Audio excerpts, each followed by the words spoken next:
बिस्मिल्लाहिर्रहमानिर्रहीम। तमाम तारीफ़ें अल्लाह ताला के लिए जिसने मुझे बोलने की ताकत दी। आप देख रहे हैं यूट्यूब चैनल फितरत और इस्लाम। दोस्तों, अगर आप हमारे चैनल पर नए हैं तो चैनल को सब्सक्राइब कर लें ताकि हर आने वाली वीडियो आप तक आसानी से पहुंच सके।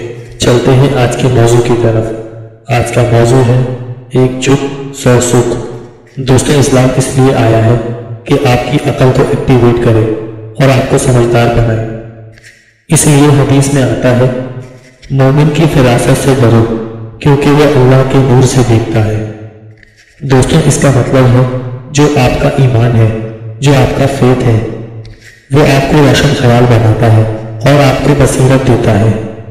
यानी इस्लाम आपको बसीरत देता है, आपको रोशन ख्याल बनाता है, आपको समझदार बनाता है, आपके अंदर ये सलाहियत पैदा करता है कि आप छुपी हुई चीज़ों की वजह तलाश करें। इसमें एक ये बात है कि क्यों लोग किसी भी चीज़ की वजह तलाश नहीं कर पाते जो मुतनाज़े हो। जैसे एक पुरानी मिसाल है, एक चुप 1000 बलाओं को टालती है। ये मिसाल मुख्तलिफ ज़बानों में मुख्तलिफ अल्फाजों के साथ मौजूद है। दोस्तों, आप ज़रा सोचें कि हम सब इस बात को जानते हैं, इस मिसाल को जानते हैं, लेकिन अपने ऊपर लागू कोई नहीं करता। बहुत ही कम लोग होंगे, हज़ारों में या शायद एक भी नहीं, जो अपनी जिंदगी में इस मिसाल को लागू करे चुप रहकर। जैसे कि आपने सुना होगा कि एक औरत की रोजाना अपने शहर से लड़ाई होती थी, तो औरत एक बुजुर्ग के पास गई। उसने अपना सारा मामला बताया उन बुजुर्ग को। वो बुजुर्ग बहुत हिकमत वाले थे। उन्होंने कहा, जब भी झगड़ा है तो तुम कोई चीज अपने दांतों में दबा लेना।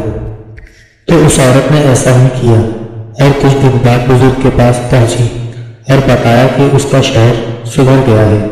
तो वो बुजुर्ग ने कहा, वो नहीं सुधरा है, लड़ाई तो तुम्हारे बोलने से होती थी, तुमने जवाब देना बंद कर दिया तो बात बढ़ी नहीं, वहीं खत्म हो गई। तो दोस्तों, यही है इस मिसाल का मतलब। क्योंकि जब हमने ये सुना था कि एक चुप 1000 बला को टालती है, उस वक्त हम नॉर्मल माइंड होने की वजह से हम इस बात को समझ गए कि ये बिल्कुल ठीक मिसाल है। लेकिन जब कोई इंसान आपको भड़काता है तब इंसान के दिमाग पे उसके जज्बात छा जाते हैं। उस वक्त वो इमोशनल हो जाता है। क्योंकि जब सुना था इस मिसाल को तब हमने इसको अपने अपनी तरीके से लिया, लेकिन जब कोई तजर्बा पेश आया, वो वक्त था कि किसी ने आपको भड़का दिया और आप इमोशनल हो गए। और जब आप इमोशनल हो जाते हैं तब आपकी अकल दब जाती है कुछ देर के लिए। उस वक्त आप सोच नहीं पाते कि इस मिसाल को यहाँ अप्लाई करना है। उस वक्त आपके जहन में आता है ईंट का जवाब पत्थर से, वो बोलेगा तो हम भी बोलेंगे। फिर बात बढ़ जाती है और बढ़ते बढ़ते झगड़ा बन जाता है।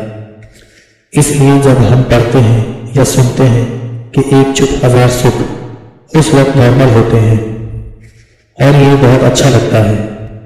लेकिन जब अपनी जिंदगी में इसको अप्लाई करना होता है तो उस वक्त हम नॉर्मल नहीं होते, भड़के हुए होते हैं या किसी ने भड़का दिया होता है और हम सोचते नहीं कि कितनी अच्छी मिसाल थी और उलझ जाते हैं। दोस्तों, ये बहुत ज़रूरी है कि इंसान चीज़ों की वजह तलाश करे, खुद का मुआयना करे, हर बात को गहराई से सोचे और उसको समझने की कोशिश करे। तब ही इंसान इस दुनिया में रह सकता है अमन के साथ, सुख के साथ और टेंशन फ्री होकर। दोस्तों, ये थी हमारी आज की वीडियो। उम्मीद है आपको वीडियो पसंद आई होगी।